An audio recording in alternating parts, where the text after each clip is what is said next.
morning. Good morning. How are you, Dr. Issa? Very good. How So are you? today we'll be actually talking about wisdom teeth. Yes. We got the expert here for wisdom teeth removal and our surgery expert, Signature Smiles. And Dr. Issa, I know you've been doing wisdom teeth for a long time. Since I saw, since I know you. I know you since we were like a few years old, right? How many years you've been doing the wisdom teeth? So I've been doing this procedure for over a decade now. Okay. What, 15 years did you say? Yeah, around the 15 years. Yes. And how many sets about wisdom teeth you have done so far? To be honest, we stopped counting after 30,000 sets of wisdom teeth. Wow, 30,000. Yes, sir. Well, they always say the master level is at 10,000. Anything you do 10,000, you get to a master level. So that's pretty amazing. I was shocked actually myself to know it's 30,000. Yes. So it's always great to have you. So we're going to talk about wisdom teeth. We have a lot of questions about wisdom teeth. Patients are always asking wisdom teeth, Yes. and let's start with the simple question I always get. What are the wisdom teeth? So wisdom teeth are the last set of teeth that grow into the patient's mouth, usually toward the late teens, early 20s, and they stop growing around age 25. Really? Yes. So, why they are called wisdom? Like, what is the idea of calling them wisdom teeth? I mean, that's the only two. So they call them wisdom teeth because of the fact at that age, people get a little bit of wisdom to make some decisions in their lives. However, it might not be the ultimate wisdom. Okay. Basically, it's just the fact that they can make some decisions early in their life. Got it. And so basically, each person have 4 of them, right? One upper right, upper left, lower right, lower left. So right? the very common is to have a 4 wisdom teeth. However, that is not the case all the time. Sometimes you might have one of them. Sometimes you might have 2 or 3 of them. So sometimes they may not grow. Sometimes they may. Sometimes they might not even exist. Okay. So it's all comes with a primary diagnosis of the primary dentist, Okay. a pediatric dentist or orthodontist, Okay. through the growth of the Got it. patient. So, but to understand more, so they are a molar tooth. These we have, each person have a first molar, what we call a 6 years old, which you get at age 6 years old, and you have a second molar, which usually gets at age 12, and then we have a third molar started coming in at age 15, 16, correct? 17, yes. So they have the third molar. So I actually was reading a research that, we are actually growing smaller and smaller jaws, and there is no enough space usually for wisdom teeth. So at one point, probably, thousands of years ago, or whatever that number is, the third molar used to have enough space in the jaw, and they used to be able to function, and there's no need to remove them. Yes. Now, it's just every next generation is growing less and less space. So that's why I feel like there's no space for the teeth, because God basically, He would not create something for no reason. Yes. Do you feel that way? So I look at it in wisdom teeth. I call them like the spare tires. So if you lose any of your molars at a very early age, those wisdom teeth might be a little bit beneficial. Okay. If you approach them the right way. However, when you start getting toward age 17 and you have a fully set of teeth, healthy teeth, I don't think there is a need for those teeth unless there's enough space for them for fully grown and fully functional. I like when you said the spare tires, because if you lose your second molar, which is the 12 years old molar, for any reason, big cavities, eating chocolate at age 12 and 13, actually with the help of an orthodontist, a braces doctor, you can actually manage to get these teeth to function as a second molar. So it is a case-to-case evaluation, Sure. but along an advice and under supervision of an orthodontist, that might be the case. Okay. But now, from my common practice in dentistry, I noticed that, and most of my general patients, most of them, I say 85 to 90%, there is no space in their jaw, and probably they do need getting their wisdom teeth removed. Do you agree on that? I do. I even data shows that 78% of wisdom teeth that if they left in place, they will cause any sort of issues as we grow related to infections, inflammation, or even pathology. So let's talk about that.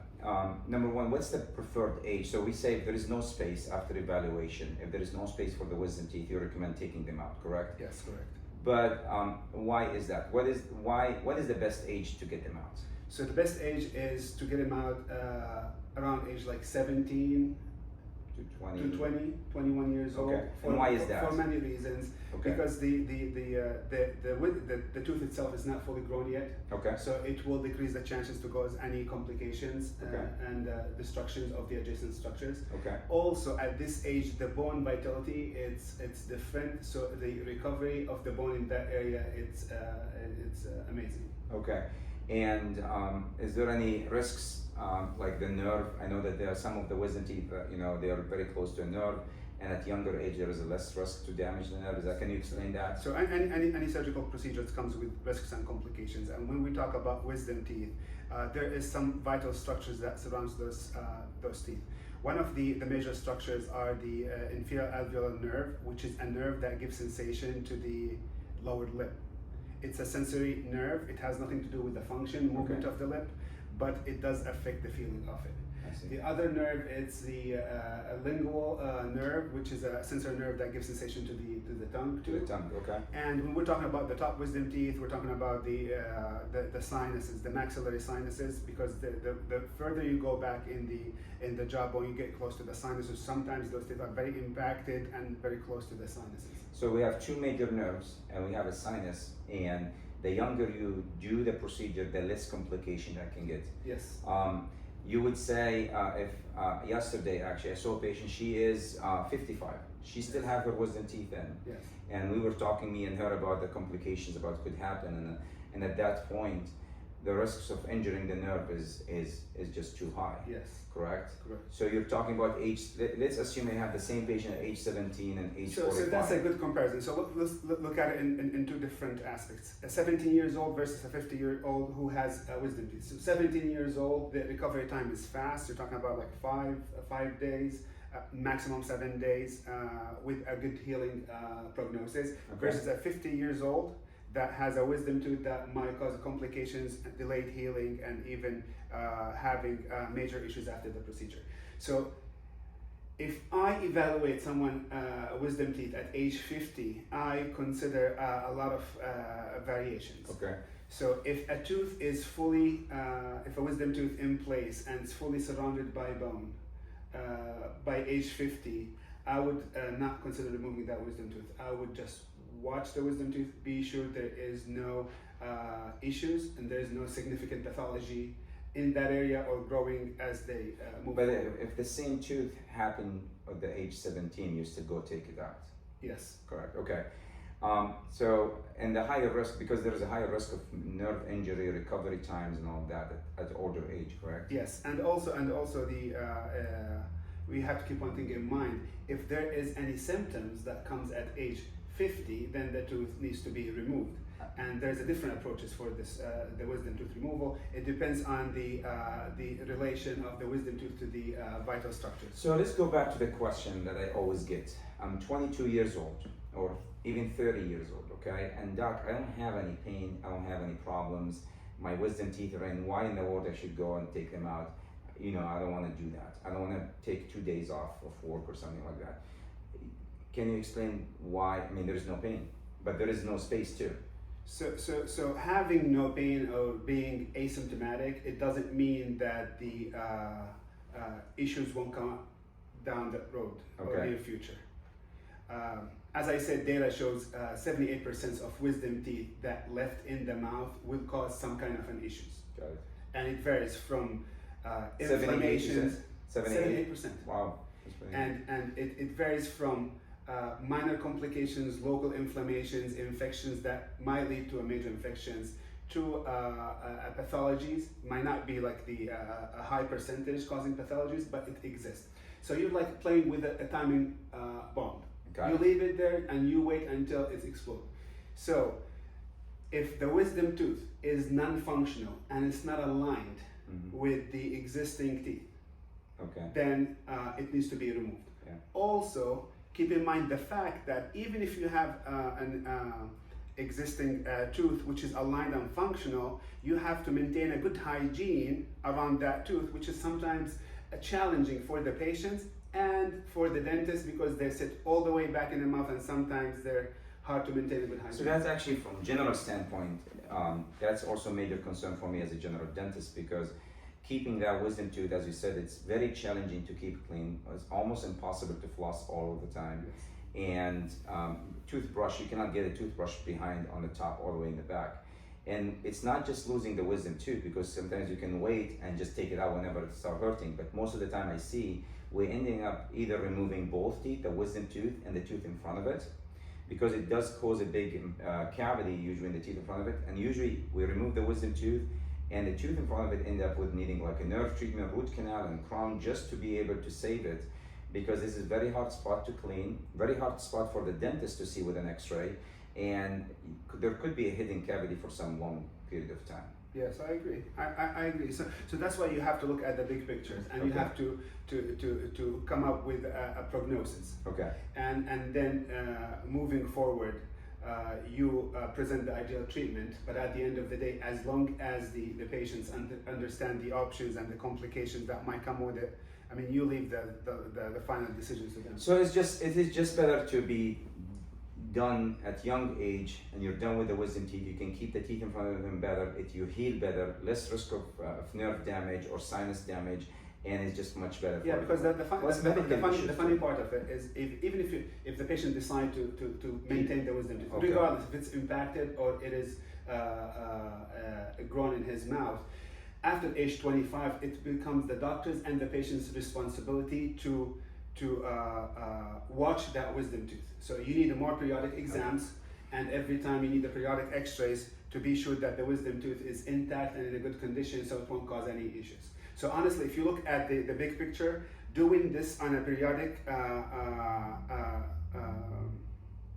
doing it in a periodic 6 months or yes, it will cost you more than the actual procedure itself, and it will save you time, because you have to be becoming more frequent to take x-rays and to do a clinical exam to be sure that those wisdom teeth in a good stand. So it's safe to say that at 78% chance you discover later in life that it was not wise to keep the wisdom teeth. Yeah. So does that make sense? Usually, you always, as a clinician, you always debate those kind of numbers, but when you have your own experience, it's a little bit different. So when I did my training residency at the Cleveland Clinic, one of the challenges is, they do a lot of organ transplants. So one of the main concepts is you have to get a dental clearance. Yes, you need to make sure there's no infection, no infections, or not it will not evolve an infection during healing. Or there's any existing condition that might cause infections down the road. So one of the things on the list is the wisdom teeth. So I remember there was I think like a late 60s, early 70 years old, who was on the list for a heart transplant, and he came for a dental clearance, and his teeth were partially erupted. They didn't cause any issues, but the recommendations was to remove them to avoid any infections down the road. So this gentleman, he has his wisdom teeth removed before the heart surgery. At age like 60 something. Yeah, 60 something. And that's interesting, because for not just for organ transplant, we're talking about organ transplant, we're talking about heart surgeries. We actually go, I see patients who go to join the army. They want to go, they need to have a clearance. I mean, you cannot go to a war zone and have wisdom tooth pain over that. So usually we get these taken out. So and the worst of that, delaying a heart surgery because of wisdom tooth recovery, correct? Delaying a heart surgery because of an active inflammation or an existing infection around wisdom teeth. Yes. Okay. Speaking of the wisdom teeth, then there is different levels of wisdom teeth. Can you explain to us, like some people they say, soft impaction. So can you explain to us what does that mean? The term. Actually, I'm looking over here and seeing. Yeah. So the term. Let's look at the term, because you need to define the term for parents to understand when they hear that term, which is the term impaction. Impaction means is the tooth is not grown inside the oral cavity or the mouth. Okay. So either because of the size of the jaw, because there's enough space for the tooth to grow, or because of the adjacent teeth that won't let that tooth to grow inside. Okay. So there's three types. There is they call it the full bony impaction, which is the tooth is fully inside the jaw. gum The jaw. and the jaw. Yeah, so it's literally inside the jaw. There's bone around it, and there's one gums around it. Yes. Okay, that's a full impaction. That is a full impaction. Okay. Partial impactions means the tooth is showing halfway in the mouth with a different angulations, but it's not fully erupted. So it's stuck. He tried to come in. I can see it, but half of the tooth is still covered with bone and But gums. it's blocked. It's blocked. blocked by either the jaw structure or the Okay. tooth structure to be fully Okay. erupted. But you in can the see mouth. it in the mouth. But you can see it or partially see it. Okay. And the third type, which is the soft tissue, where the tooth is fully grown into the oral cavity, but it's still covered with the gum itself, Okay. and that might cause a lot of issues. One of my things leaving wisdom teeth in is when they have an emergency, they show up with a big swelling. What is the signs of infection of wisdom teeth? So some people decide to keep them. How do they know like they have wisdom teeth infection? Can you tell me about the signs of that? And because I usually see it Christmas time, or Yeah, it usually hits the big. So Even when we were residents at the hospital, that was a major issue when you have actually wisdom teeth like infection coming to the emergency room.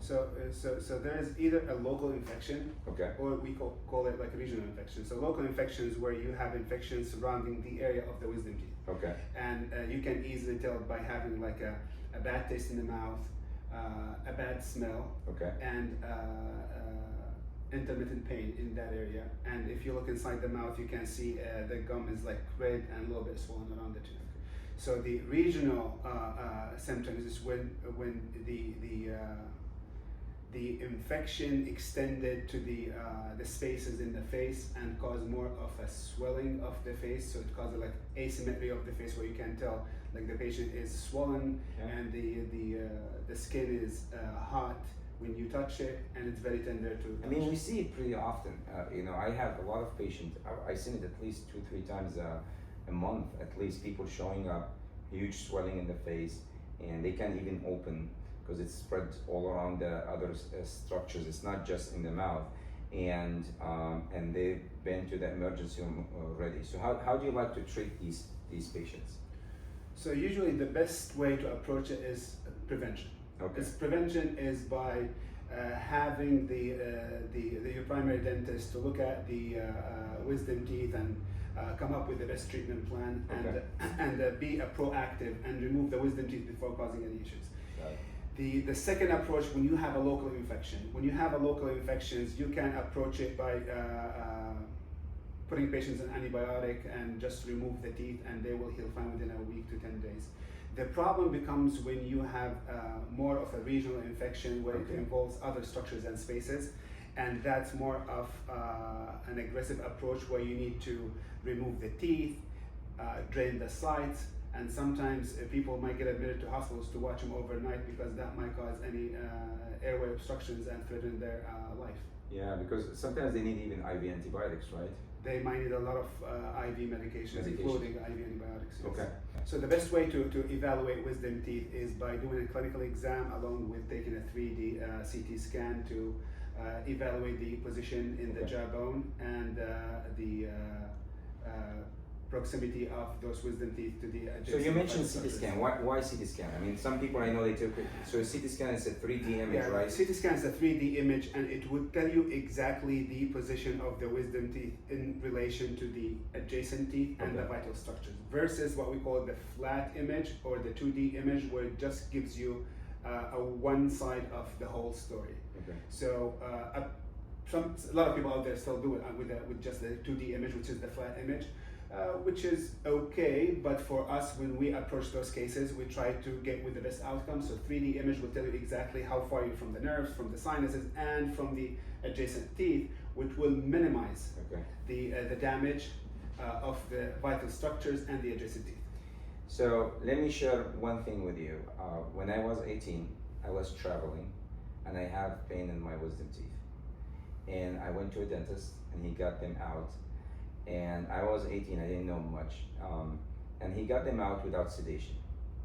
And what do you think about doing wisdom teeth with sedation, without sedation? I could tell you I did not feel much pain, but it was not a comfortable experience. I will give you my opinion about the anxiety-free experience. Yes. So I think there is two major stations in life that will impact your dental experience through your life. Initially, when you're too young and you have a really good pediatric dentist, you will always thrive to go see the dentist and maintain good teeth. And the second station is when you remove your wisdom teeth. Yeah, that's, So that's correct. it is the experience, by the way. Okay. So to achieve the best outcome, there should be some type of sedation provided. Okay. We prefer IV sedations for those cases because the patient is just not aware of what happens inside the mouth, and they will just go under sedation, they sleep, they wake up, everything is done, and they only have to manage the after procedure care. Because, and I still, as I said, I didn't have bad experience, but it was not a pleasant one, I would say. I still remember, I mean, removing these wisdom teeth requires drilling, cutting, noisy, pushing, pressure, right? I mean, just think of Correct. it this way: how long you would have someone just be facing you that close, Opening your mouth without even working inside the mouth? Not much. It won't take you like 30 seconds and you will get so irritated. So imagine someone with the mask on the face and lights and the bright lights, and there's a lot of instrumentation that really might irritate the patients, and they're working way back inside your mouth with all the noises. I don't think it's a pleasant experience. I agree. I mean, when we're dealing with scared patients, when we ask them, how did you become, scared or something, it always comes down to removing teeth in extraction. And it's even singular, like simple teeth extractions that was traumatic. Think about wisdom teeth, which is like 10x more difficult than regular wisdom teeth. So IV sedation is a standard of care. If you would do it to your sister, to your brother, to your family. I would say IV sedation is the best approach for wisdom teeth removal. Okay. Okay, and it's a very safe anesthesia. It happens in a clinical setting, and the outcome's always amazing. Okay. And if I advise my kids or any of my family members to do it, I would 100% go with only IV sedation. So speaking of IV sedation, can you tell us more about it? Like So IV sedation, it's basically you place an IV line and you use a combine of medications that cause sedative status where the patient is sleeping comfortably without aware of what's going around them. And is the patient conscious or non-conscious? It's a moderate IV sedation. Okay. So the patients will be sedated to a certain point, but the medication we use does cause amnesia, so they won't recall any part of the procedure. Okay, so they go and sleep, wake up, done. Yes. Okay. Before you do the sedation or the procedure, can you give me what instructions you tell the patients before the procedure? Yeah, before the procedure. So what we do a clinical evaluation of the wisdom teeth, and we go over the medical history to be sure the patient is a good candidate to go under IV sedation. Okay. And then we give them some instructions, including an 8 hours fast before the procedure. They should always have ride with them to drop them, wait for them, and take them home. And we always suggest to have someone to watch them for the first 24 hours after the surgery. Okay. And also we always advise patients not to wear any jewelries and just to wear sneakers that will protect their ankles after the surgery. What is your recommendation? How many times, like if I'm working or something like that, how many days I should be off? So if let's say you do it on Thursday or Wednesday, do you think I can go back to work? Is it different from person to person? What's your suggestion? Recovery time is subjective, so you cannot tell everyone the exact, but usually it's 3 to 5 days. Okay. Usually the third day is the most intense day, encounter of pain and swelling and limited mouth opening. So it depends on what you do. So if you do a lot of heavy lifting, we advise you not to do any for minimum 5 days to a week. Okay. If you do a lot of talking too, that would affect your job. So, however, if you do a desk job where you just review papers and stuff like this, you might get back to work within 48 hours. Okay, that's very fair. Thank you. So now, let's say somebody has decided to get wisdom teeth, whether it's pain or no pain, and we do get a lot of referrals actually from general dentists to get them out. What can you walk me through the process from A to Z about getting the wisdom teeth out? So usually when your dentist decide to remove your wisdom teeth, we see you for a consult appointment. Okay. And during this appointment, we go over the medical history, and we cover the risks and complications and recovery time of the procedures. Okay. And we answer any questions or concerns from the patients related to the procedure, and then they're scheduled for the surgery day. Okay. My team will follow up like a day, 24 hours before the surgery, to go over the pre-operative instructions, what needs and not need to be done before the surgery. And then you show up on the surgery day, and you meet my nurse anesthesia in the office, and she's the one who will be taking care of your anesthesia during the procedure. She confirmed your medical status that day, and then they attach you to the monitors, place the IV in, push medications, get you comfortable. We go in there, take the teeth out, and after that we send you home. And then you have our support team that they will call you within 24 hours, 48 hours, to be sure everything is healing well and there's no issues at all. And we'll see you within a week or as needed to be sure everything healed well and the outcome is great. Awesome. So can you walk me through, so I got my wisdom teeth taken out, put to sleep. Can you walk me through the aftercare instructions that we give to patients? So usually aftercare instructions, we ask the patients to avoid any physical activities for the first 5 days. Okay. Also, we have them not to have anything hot foods or beverage for the first 24 hours, to avoid using any straws, applying ice packs on the side of the face for the first 3 days. And also we give them a schedule how to take the pain medications, including the over-the-counter medications or any scripts given to them, along with the antibiotics to prevent any infections during the healing time. But the good news about it that we have a hotline where you can reach out to our surgery assistant at any time if you have any questions, concerns about after surgery care. So the first 24 hours you mentioned no hot drinks, right? Yeah, so no they hot can, food or beverage. So what is the ideal food they can eat? Or so usually it's anything within a warm temperature. Is an ice cream is a good option? Absolutely, ice cream is the one to go. It's soft. Yeah, it's soft, it's cold, and it does give you enough calories for the first 24 hours. And mashed potatoes, something like that, right? Yeah, mashed potatoes. I would say I would leave the food texture up to the patient's tolerance. So if they feel they can eat it, they go ahead and do it. We ask them to avoid it for the first 24 to 48 hours. So mainly soft though? Yes. Okay, so cold and soft for the first 24 hours. What if they drink coffee the next day hot? Is it okay that after 24 hours to drink their coffee? I would drink after 24 hours. Yes, they can do. Okay, after 24 hours. After 24 hours, yes, they can go back to their normal, temperature. Activities and temperature. Okay. In physical, when you said something about physical, I had actually a good patient last week ask me a question about I'm a runner. She runs every day 5 miles, and she asked me, can I run after my wisdom teeth taken out? Is it 24? What do you think? Is it subject from person to person? It is, but our recommendations is to avoid any extensive workouts or long runs for 5 to 7 days. 5 to 7 days. Yes. Really. So they can, but if they're, what about work? If they're lifting? Same for heavy lifting. Heavy lifting. Heavy lifting, to avoid any heavy liftings or any jobs that needs a lot of talking. We might ask them just to take it easy. Okay. For the first 5 to 7 days.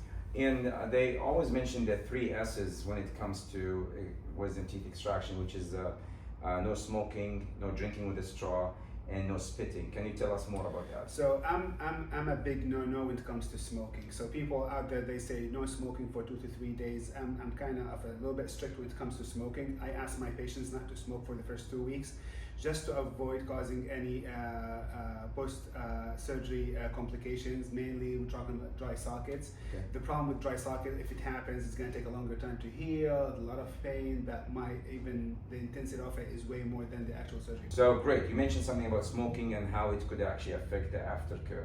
You mentioned what we call a dry socket. Can you explain to us what is a dry socket?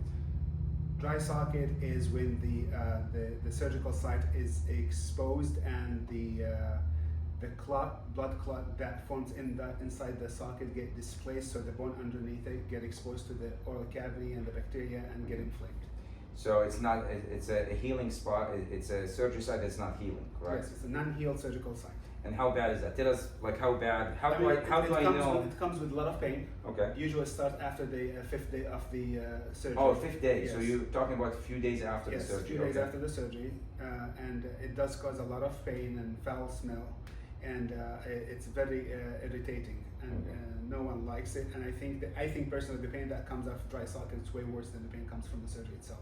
So that's why we highly recommend to avoid any smoking, and myself, I recommend 2 weeks after surgery.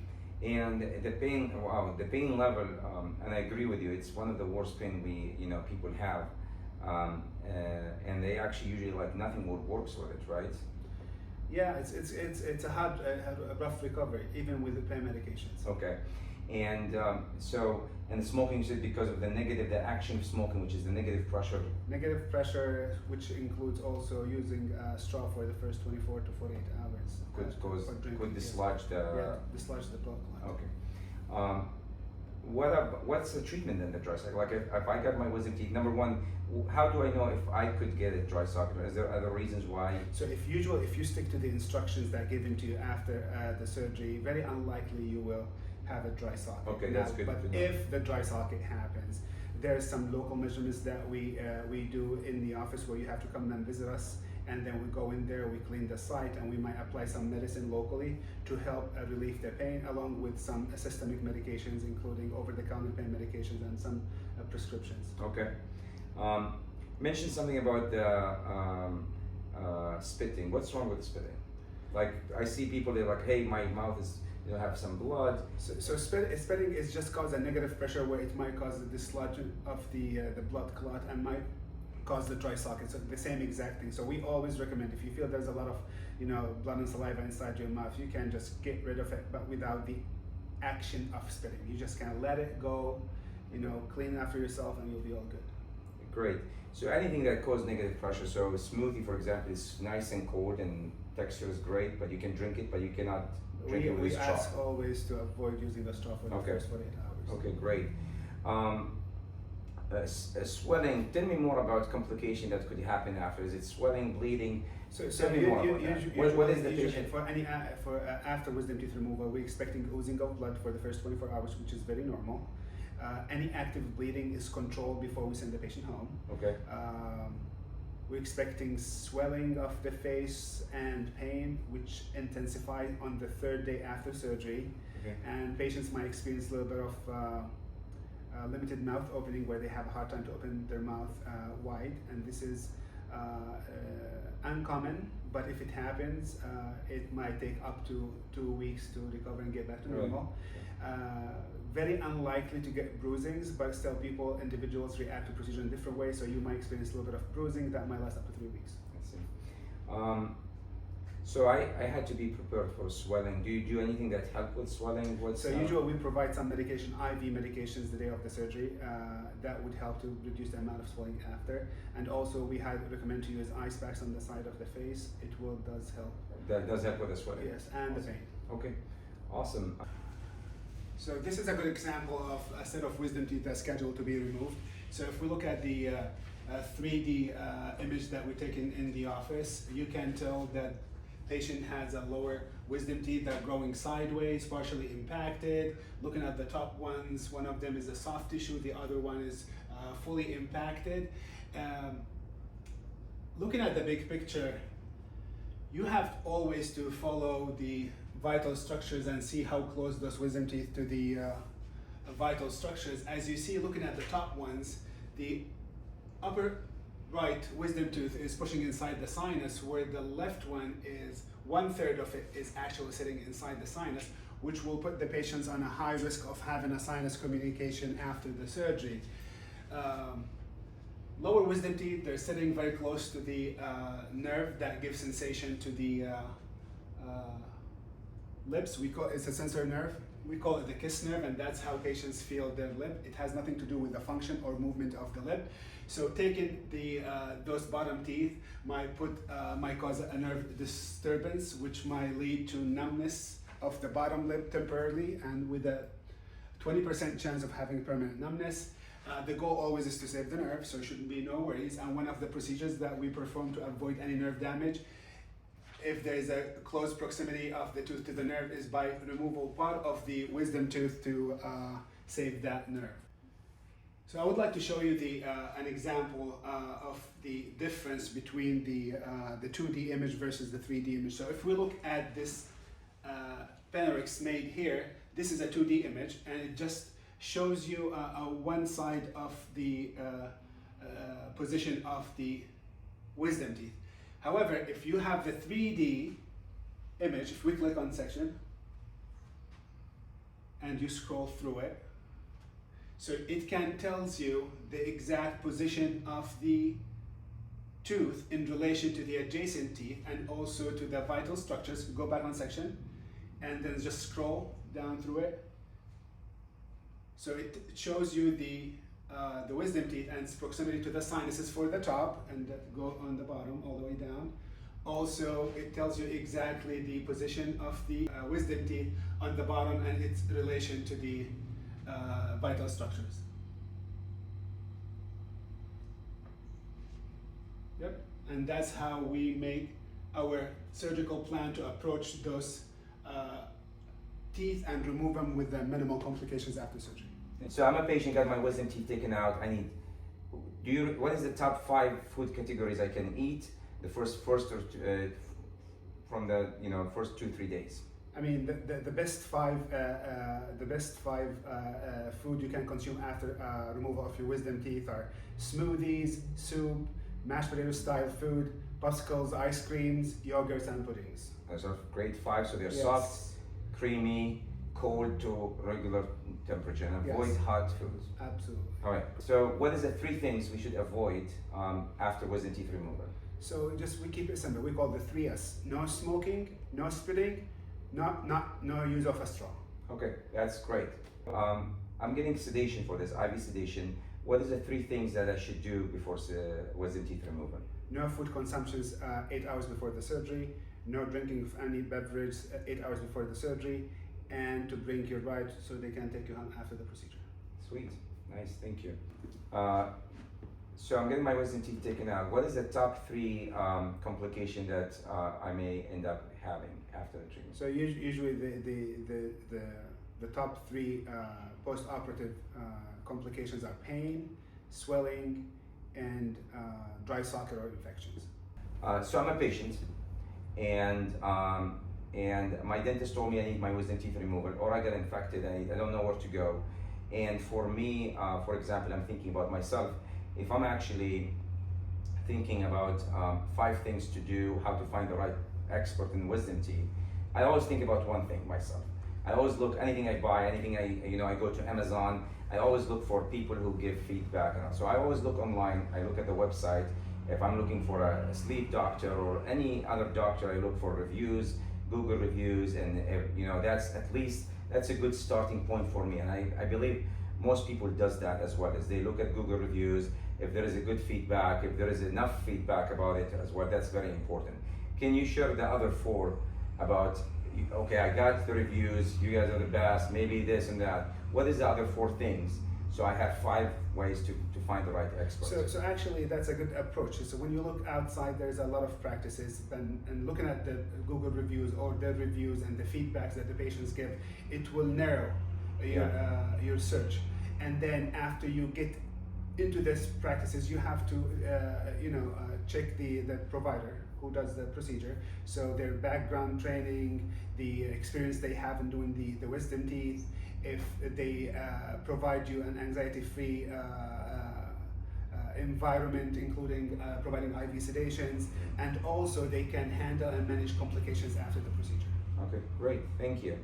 So one important question, people are great, I knew where to go. How much they cost? Like a wisdom teeth removal, insurance covers and no cover. Can you give me insights about that? Yeah, that's a good question. It always comes up into the conversations at the consults too. So usually if you have insurance, our insurance experts will review and maximize your insurance benefits toward this procedure.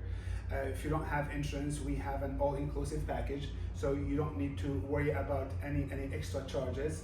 It's a one package. All inclusive. All inclusive. You don't need to worry about it, including sedations and removal of the teeth. Okay. And also we have financial options if you need any support, even when it comes to the. So you go through payments and third Yes. party. Okay, awesome. Thank you.